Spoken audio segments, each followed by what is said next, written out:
한 주간 비웠다가 예배를 드리니까 훨씬 더 저는 은혜가 넘치고 아주 기쁩니다. 가끔씩 이렇게 비우는 것도 은혜가 되는 것 같습니다. 저는 우리 성도님들 보니까 너무 반가운데 여러분들은 뭐 모르겠어요. 반가운지 안 반가운지. 반갑습니까? 예. 기도해 주셔서 우리 태국 치앙마이 선교센터 법인 행정 처리를 잘하고 돌아왔습니다. 그래서 5일 날 도착해서 6일 날 바로 신체 검사하고 서류 접수해가지고 넣어가지고 했는데, 아이고 그 접수증에 한 달 후에 이게 다시 오라는 거예요. 절망적이었습니다. 야, 한 달 후에 다시 어떻게 하지? 그래서 내 다음 주에 가야 되는데 좀 적극적으로 좀 부탁한 그 변호사 직원한테 이야기를 했다면 여기 가고 저기 쫓아다녀가지고 해도 이게 그 순서가 있기 때문에 지금은 뭐 공무원들이 법이 엄격해가지고 안 된다는 거예요. 5%도 가능성 없습니까? 없다는 거예요. 그래서 뭐 딱 지켜가지고 한 달 후에 다시 오라고 하니까. 그래서 어떻게 하지? 2주나 해가지고 왔는데 이거 무조건 해야 되는데 선교사님한테 이야기해도 가능성 5%도 없다는 거예요. 왜냐하면은 다시 그 워크퍼밋을 해야 되기 때문에, 그래 하자면 우리 센터에 와서 태국 정보 심사를 해야 되거든요. 조건이 있어요. 학생들 하는데 직원들은 어떻게 되고 관계 참 조사해가지고 그렇게 올리면은 그걸 가지고 이제 평가해가서 워크퍼밋이 나오는 건데, 우리 법인이 그렇게 심사를 받는 건데, 이게 연장을 하는 것은 간단해요. 그래 다시 하는 것은 처음부터 하는 거기 때문에 와야 된다는 거예요. 그래도 우리 한번 기도하자. 1%고 5%고 가능성 가지고 하여튼 귀국하기 전까지 하자 이래가지고 계속해서 했는데요. 이 심사를요 수요일 날 나온 거예요. 그 주간 수요일 날. 왜냐하면 지역별로 심사를 쭉 하러 가는데 수요일 날 심사를 나왔어. 우리는 센터가 워낙 잘 돼 있으니까 심사 나와도 바로 오케이죠. 그래가지고 이제 접수를 시킨. 그런데 우리 그 심사 나오고 나서 그 다음 한 20일 정도는 이제 이쪽으로 심사 안 나온다는 거예요. 아멘. 그래서 또 직원한테 변호사 사무실 전화해가지고 계속해서 좀 부탁한다 했는데, 우리 팀하고 이렇게 차를 타고 가는데 연락이 온 거예요. 목요일 날 아침 8시 반까지 와서 찾아가라고. 기적입니다. 이런 일이 없대요. 태국의 방콕에서 이런 똑같은 상황 속에서 빨리 받으려고 뇌물을 줘가지고 중국 센터, 한국 센터 이런 데 해가지고 98명이 걸린 거예요. 그러니까 전국에 쫙 퍼져가지고 절대로 그런 거 못하게 그래 했는데, 저는 선물 하나 안 주고 뇌물 하나 안 먹이고 그거 받지도 않겠지만은, 그래서 가서 워크퍼밋 사인하고 그 다음에 그걸 찾아왔습니다. 이게 왜 중요한가 하면 우리 한태성 선교사님 가족이요, 우리 법인을 통해서 비자가 나오는 거예요. 그게 안 되면 비자 때문에 온 가족이 한국에 돌아왔다 가야 되는 거야. 제가 1년에 한 번씩 들어가잖아요. 내가 안 들어가면은 그 비자 문제 때문에 온 가족이 한국에 왔다 가야 되는 거야. 이제 이해가 가십니까? 우리 선교사님 우리 센터에 통해서 비자가 나오는 거예요. 그게 나왔으니까 이제 비자 서류 다 넣어가지고 지금 비자 진행하고 있습니다. 할렐루야. 그래서 이게 안 되는 게 없더라고요. 하나님이 역사하시면. 이번에 또 그런 은혜를 경험하고 모든 것을 완료하고 사인하고 그렇게 돌아왔습니다. 주일과 수요일에는 우리 센터에서 예배를 드렸습니다. 우리 여기 예배 드리는 거예요. 세상이 좋아요. 얼마나 세상이 좋은가 하면 일부 예배 드리는 거 차 타고 가면서 다 봤어요. 우리 교회 차 안에서. 또 돌아와서 또 2부 예배 다시 볼 수 있잖아요. 다 보고 수요 예배 우리 센터 우리 여기서 예배 드리는 거 제가 다 보고요. 아멘. 그리고 우리 하나인 선교센터에서도 수요 예배 드리고 또 주일날 예배 드리는데 굉장히 은혜스러워요. 그날 학생들 시험 때문에 이래저래 해가지고 한 10몇 명이 참석 못했는데 그 학생들이 참여하면 우리 그 센터에 꽉 차요. 어른들하고 예배 드리는데 예배 분위기가요 진짜 아이들 특송하는데도 진짜 너무 잘하고 정말 은혜스럽게 거기서 제가 이제 설교하고 한 선교사가 통역하고 하나인 선교센터잖아요. 하나인 교회, 하나인 선교센터. 제가 주일은 처음 지켜봤는데 거기서 주일날 또 설교해 보니까 그래 또 은혜가 되고 너무 좋더라고요. 그래서 한태성 선교사님이 그동안 열심히 사역한 것이 열매로 나타나고 있구나. 그날 또 한 가정이 등록했어요. 아멘. 그날 제가 하는데 여기도 우리 교회도 한 명 등록했더라고요. 거기도 또 한 가정이 등록을 한 거예요. 아멘. 그 이제 교인들이 이제 오기 시작하는 거예요. 우리 산족 아이들은 카렌족, 몽족, 리스족 이 아이들이 보니까 너무나도 해맑고 예쁘고 표정이 너무 밝아요. 산족들 처음에 올 때는요, 그야말로 산족이야. 우리 센터 들어오고 나면은 완전히 머리끝에서 발끝까지 완전히 바뀌어 버려요. 애들이 이쁘고 맑고 우리 아이들이나 뭐 거의 뭐 똑같아요. 그리고 이 그 산족 아이들의 특성은 뭔가 하면 그 DNA가요 음악적인 그런 재능이 다 있어요. 저는 특성을 하는데 진짜요. 음악을 틀어놓고 따라 부르는 줄 알았어요. 음악을 틀어놓고. 그런데 보니까 아니었어요. 얼마나 잘하는지. 그 다음에 수요일 날 또 우리 팀이 가서 우리도 특송하고 그 팀들이 한국말로 또 찬양을 하는데 얼마나 잘해요. 진짜 한국에 와서 순회 공연을 해도 될 정도로 그렇게 노래를 잘해요. 악기 아이들이 다 기타 치고 뭐 다 다루고요. 거기 한 여학생은 우리 센터에 초등학교에 들어와서 고등학교까지 다니고 있어요. 그러니까 걔는 학창 시절 전체를 우리 센터에 있는 거예요. 그 돌아가면서 마이크 잡고 인사를 다 하게 했는데 걔는 초등학교부터 고등학교까지 한 그 여학생은 한국말로 하더라고요. 한국말.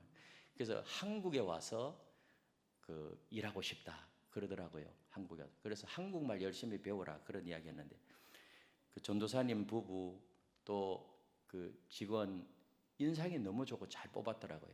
한태성 선교사님하고 비슷하게 닮아서 전부 다 보니까 아이들 잘 양육하고 그 부부도 3번이나 얘기하더라고.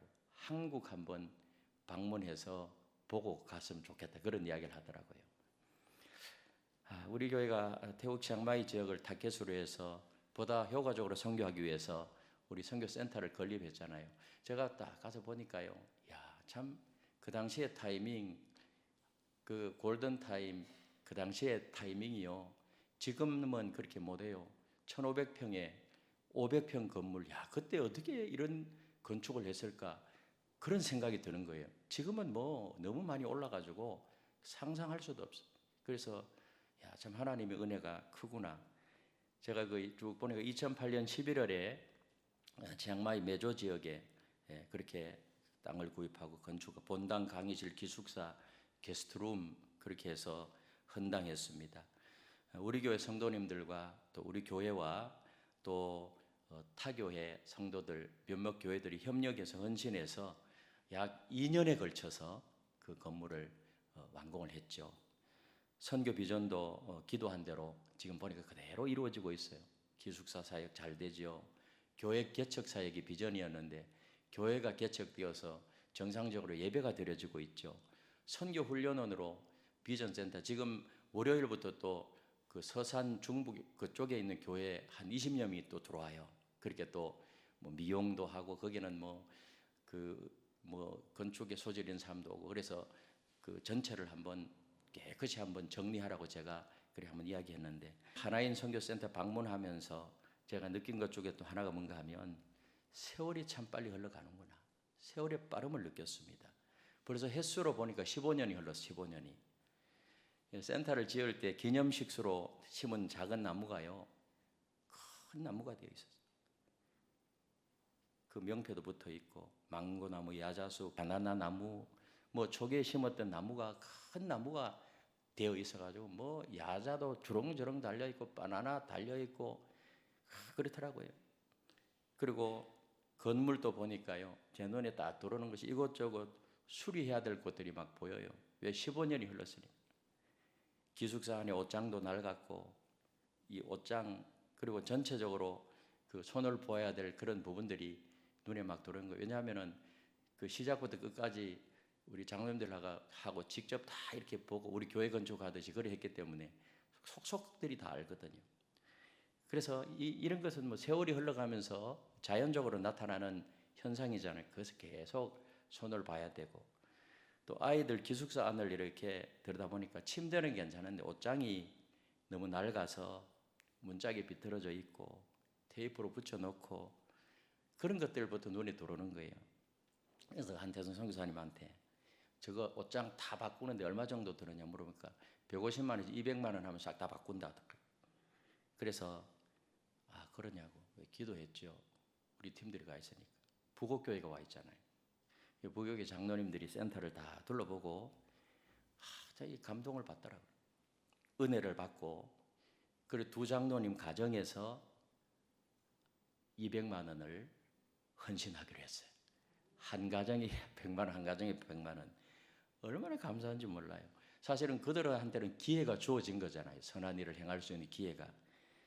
그래서 참 우리 선교위원장님, 우리 조장로님이 부곡교회 초청해서 그 선교의 장을 넓히려고 애를 많이 썼는데, 그래서 그들이 와서 보고 은혜 받으니까 또 하나 해놓는 거예요.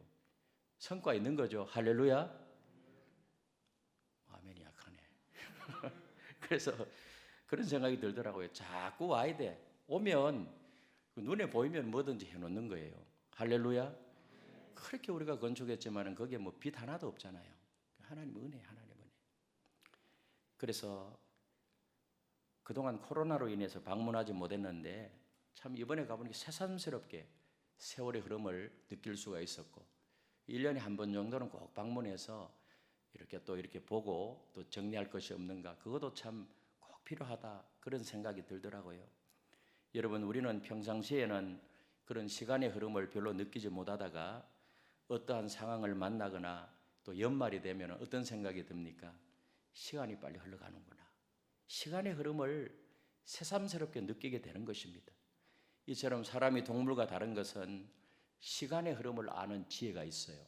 동물은 시간의 흐름을 아는 지혜가 없습니다. 그러나 인간, 사람은 시간의 흐름을 아는 지혜가 있어요.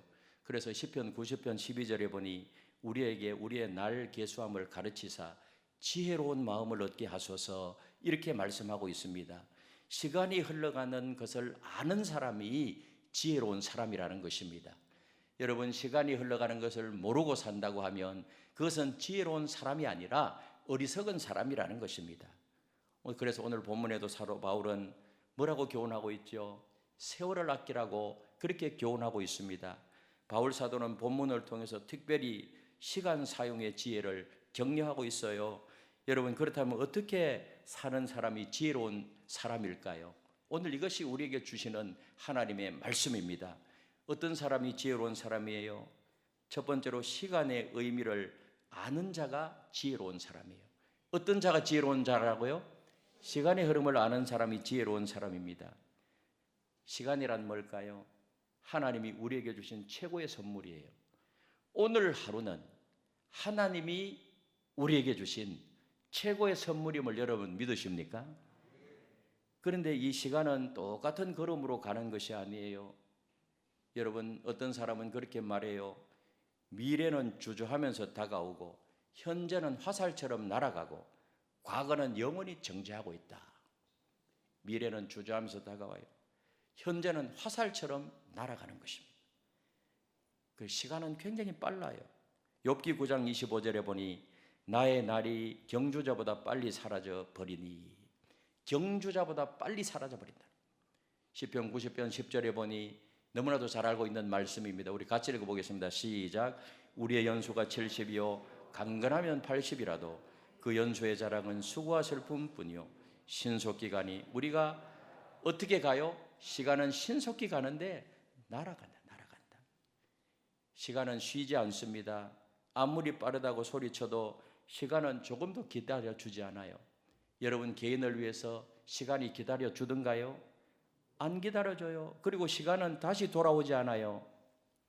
선행을 행할 수 있는 기회가 지나가고 있습니다. 여러분, 선행을 행할 수 있는 기회가 온다면 우리 부곡교회 두 장로님 가정이 꼭 기회를 탁 잡았듯이 지나가는 거예요. 그분들이 은혜를 많이 받아가지고 12월에 다른 장로님들하고 또 가겠다 그러더라고요. 예, 선교지에 가니까. 한태성 선교사가 또 건축한 다른 교회 우리 제 친구 교회 통해서 지은 그 교회를 또 가봤는데 잘 지었더라고요. 가서 또 은혜 받고요. 그때 그 순간의 기회는 두 번 다시 오지 않아요. 그리고 시간은 매 순간순간마다 심판의 성격이에요. 심판의 성격. 왜 그래요? 한번 지나가면 점수가 채점되듯이 매 순간 그 인생의 점수가 매겨져요. 여러분 지금까지 살아온 인생의 점수를 여러분 자신 개개인의 그 인생의 점수를 하나님이 평가하신다면 여러분들은 몇 점 정도 될 것 같아요? 하나님이 인정하시는 시간 아직도 늦지 않았습니다. 지금도 늦지 않았어요. 그리고 시간은 예측할 수 없기 때문에 시간은 너무나도 소중합니다. 남아있는 시간이 얼마나 되는지 아는 사람은 아무도 없어요.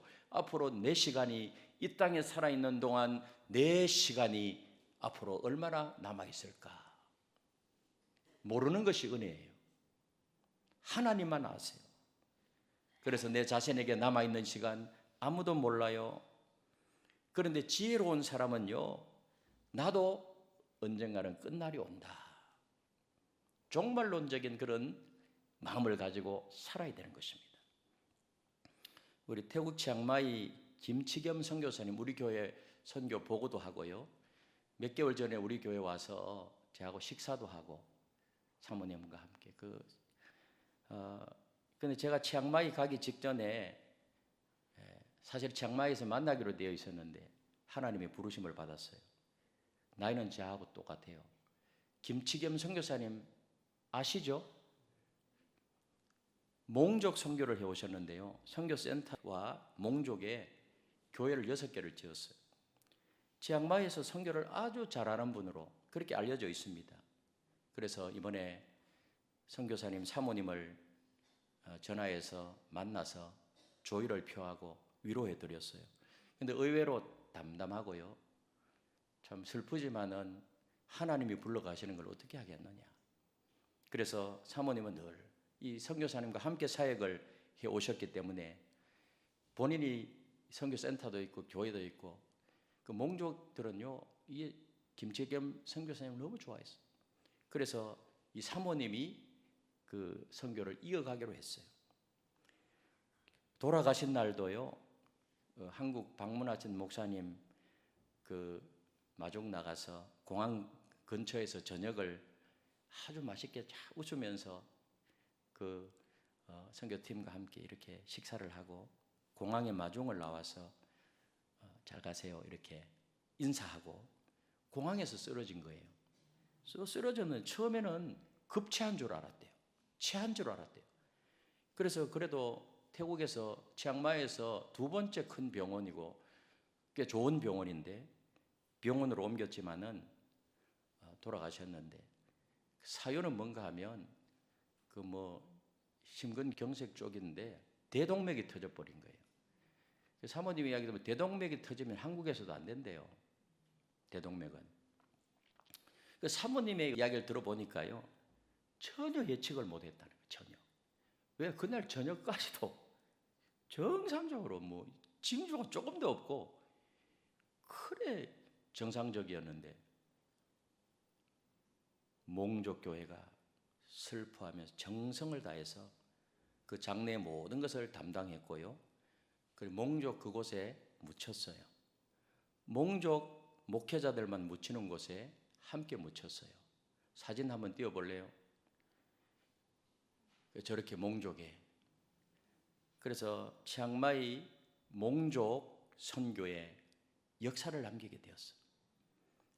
그래서 몽족 그곳에 묻히게 된 것을 그들은 너무 감사하다는 거예요. 동영상도 내한테 보내왔는데 보니까요. 정말 사람들이 많이 온 몽족들이요. 그래서 김치겸 선교사님 여기에 묻히게 해주셔서 너무 고맙습니다.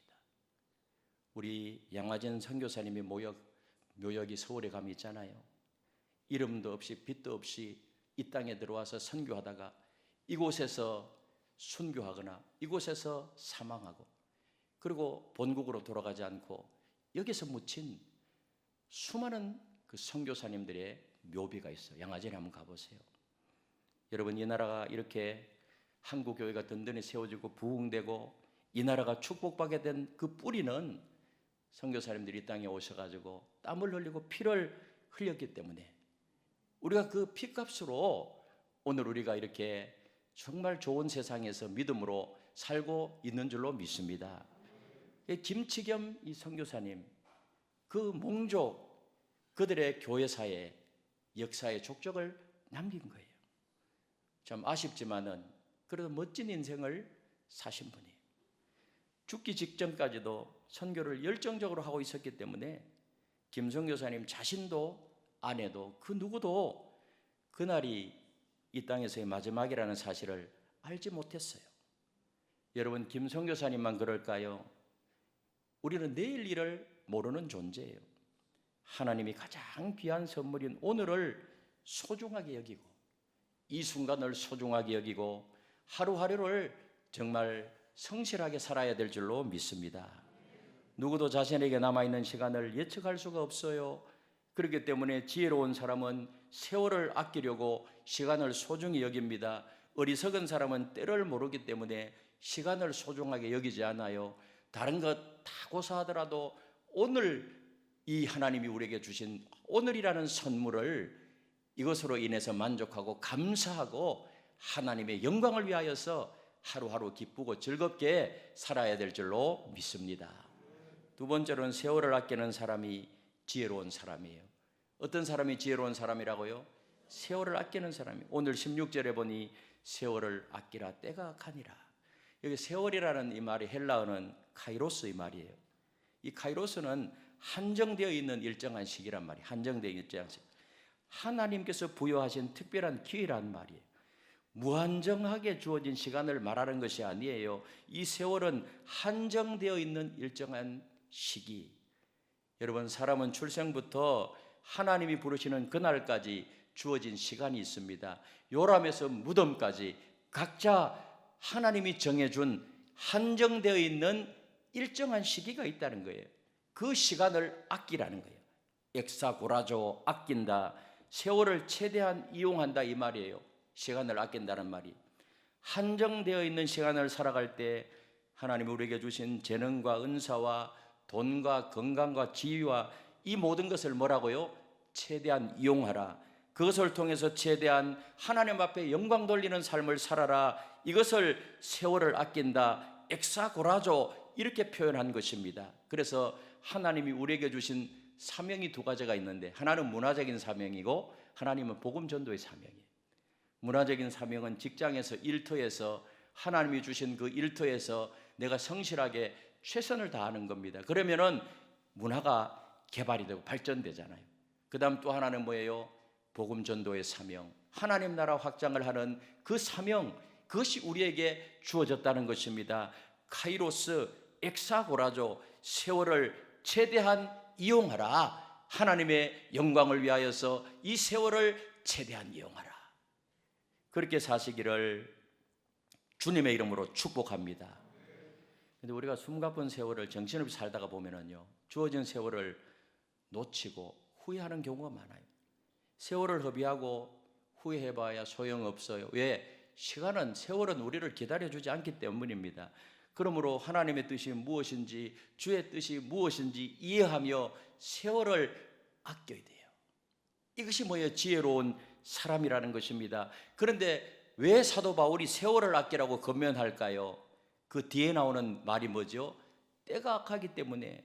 16절에 보니 세월을 아끼라, 때가 악하니라. 여기서 악하다 이 말은요, 포네리아 하는 말인데 때가 점점 타락해 간다, 무가치해 간다, 추악해져 간다, 흉악해져 간다 그 말이에요. 그래서 이 세상은 세월은 갈수록 선하여지는 것이 아니고 악해진다는 거예요. 악해진다. 여러분 한번 보세요. 현대의 문화를 보십시오.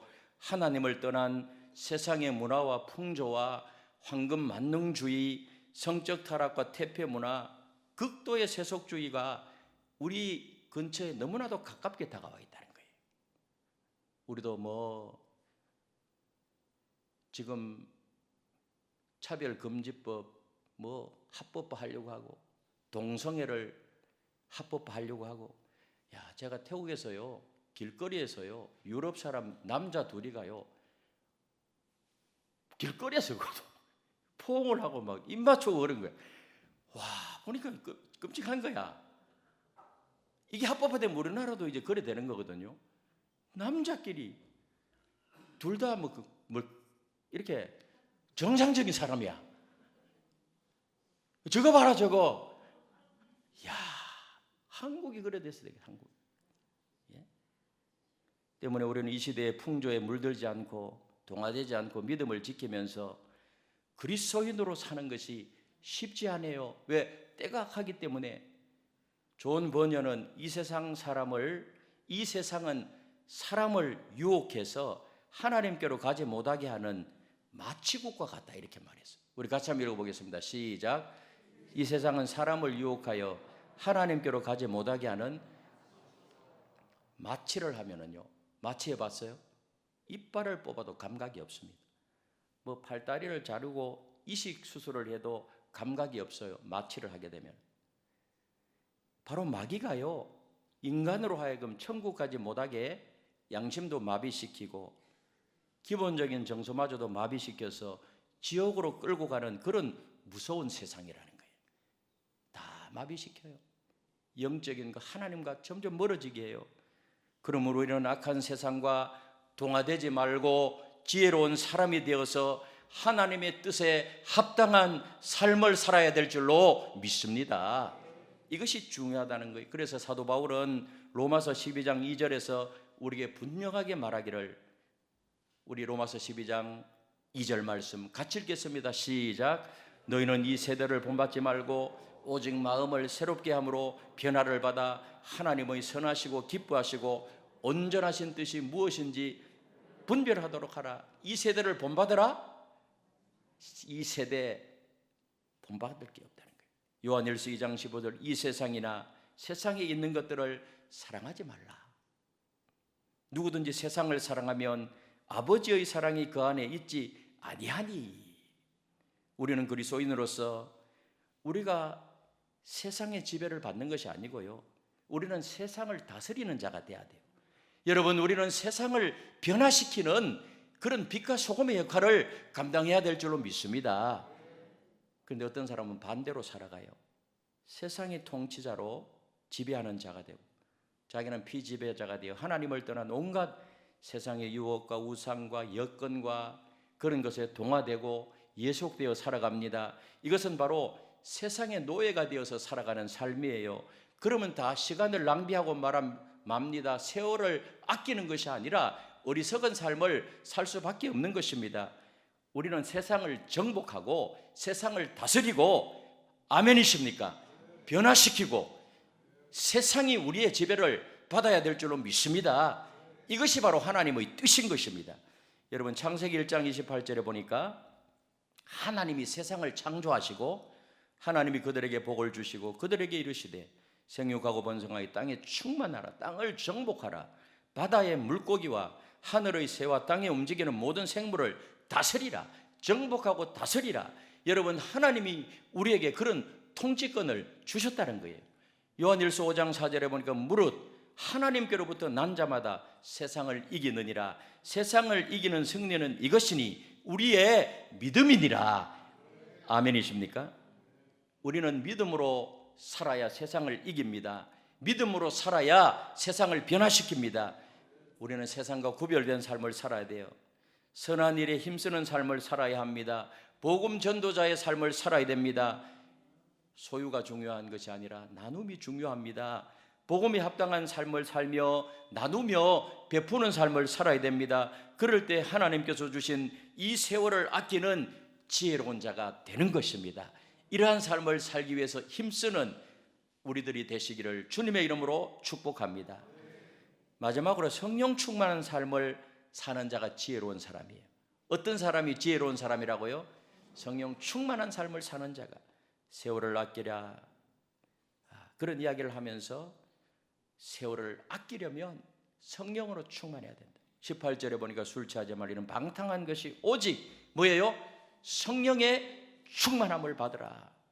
우리가 지혜로운 자가 되어서 세월을 아끼는 삶을 살기 위해서는 무엇보다도 성령 충만해야 돼요. 성령 충만해야 주의 뜻이 무엇인지 이해하고 그 뜻대로 사는 삶이 이루어지는 것이 짧은 절이지만 대단히 중요한 말씀이에요. 그래서 성령 충만해야 돼요. 왜? 내 의지, 내 능력은 약하기 때문에. 성령 하나님이 우리를 지배해야 돼요. 충만하다 이 말은 완전히 지배받는다는 말. 완전히 지배받는다. 누구의 지배를 받아요? 성령께 지배받아요. 술을 계속해서 마시면 여러분 술 취해 보셨어요? 우리는 다 거룩하기 때문에 아무도 술 취해 본 경험이 그래 과거에는 있을 수 있어요. 술 취하게 되면 술이요 그 사람을 지배해요. 자꾸 엉뚱한 이야기하고 똑바로 걷는 것 같은데도 비틀거리고요. 그래 뭐예요? 술에 충만하기 때문에. 그 술에 충만하지 말고 뭐에 충만하라? 성령에 충만하라. 성령의 다스림을 받아라. 성령 충만이란 내가 얼마나 성령의 지배하에 들어가 있느냐 그 말이에요. 그래서 술 취함과 비교하는 것입니다. 내가 성령께 다스림을 받아야 합니다. 그래서 내 의지와 말과 시간 사용과 돈, 내 생활의 모든 것을 행함에 있어서 성령의 지배함에 들어가라. 그리고 지갑에도 영성이 있다 그러죠. 영성. 예? 모든 게 영성이 있어요. 성령의 지배를 받아라. 이것이 뭐라고요? 성령 충만이라. 그리고 성령 충만 받으라 이 말은 현재 명령형이에요. 현재 명 받으라. 그래서 명령형은요 해도 되고 안 해도 되는 것이 아니고 반드시 해야 되는 거예요. 성령 충만 받으라.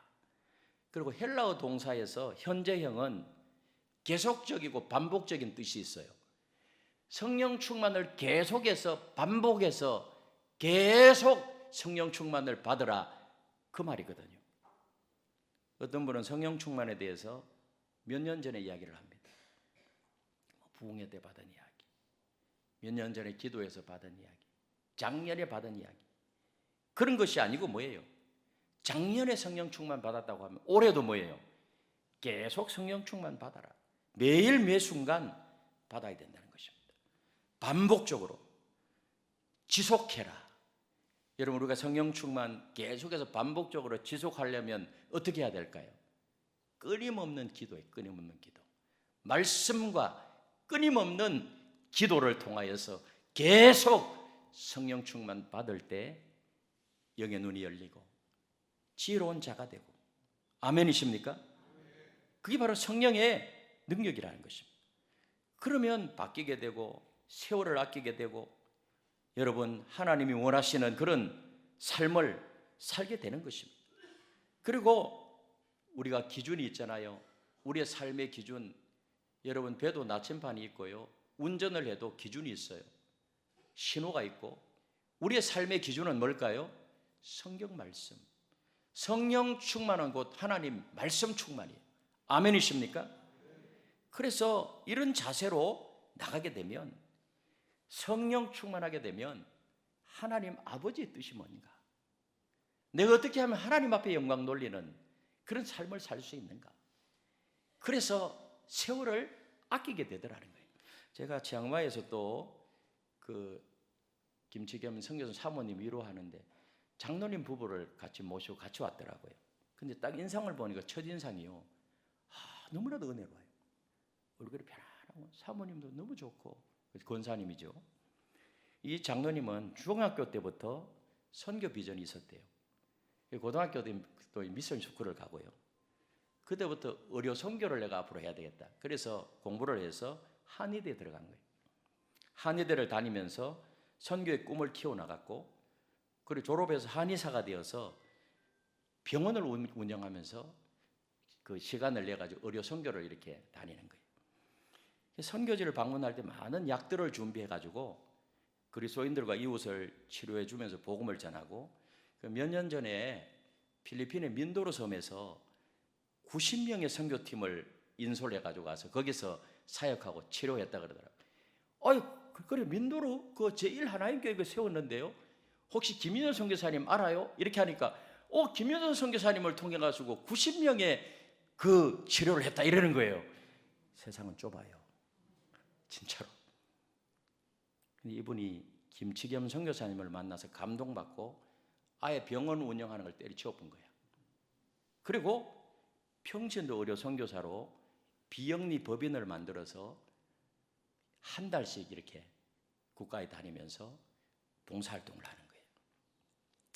꿈들하는 꿈이 있는 더 작은 사람들 비영리 봉사활동을 이렇게 단체를 만들어서 해외 구제 사업, 해외 교육 및 장학 사업, 해외 생필품, 의약품 기증, 국내외 의료 봉사활동 그 병원에 가서 돈을 좀 버는 것 같아요. 제가 볼 때.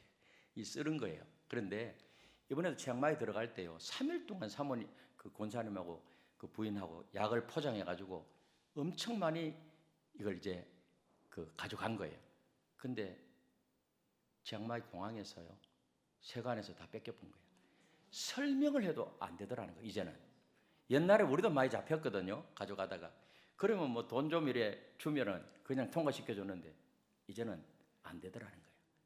산적도 어려운 사람 치료하기 위해서 한다고 해도 안 돼. 다 빼앗겨가지고 목사님 지금 여기에서 약을 사가지고 포장하고 있습니다 그러더라고요.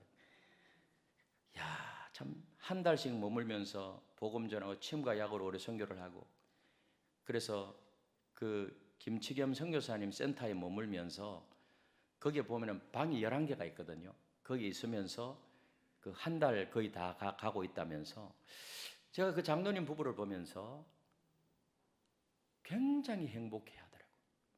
두 분 다. 그 권사님 너무 행복해 하는 거예요. 와, 권사님 훌륭하십니다. 이거 어떻게 허락해서 하니까 자기도 좋다는 거예요. 아, 참 멋있는 인생을 사는구나. 성령 충만하구나. 여러분 자신이 가진 재능과 은사를 가지고 선교하는 일에 사용하는 것에 저는 큰 감동을 받았고요. 우리는 어디에서 무슨 일을 하며 살든지 간에 복음과 하나님 나라를 위해서 살아야 되는 줄로 믿습니다. 그렇다고 지금 다 당장 여러분 직장 때려치우고 선교 현장으로 가라는 말 아니에요. 그 어떤 장소 어디에서 무엇을 하든지 간에 이 추구가 뭐예요? 하나님의 나라. 왜? 우리의 이 땅에서의 삶은 짧기 때문이에요. 영원한 생을 바라보며 우리는 살아야 되기 때문입니다. 세월을 아끼며 하나님 영광 위해서 살아가는 우리 모두가 되시기를 예수님의 이름으로 축원합니다.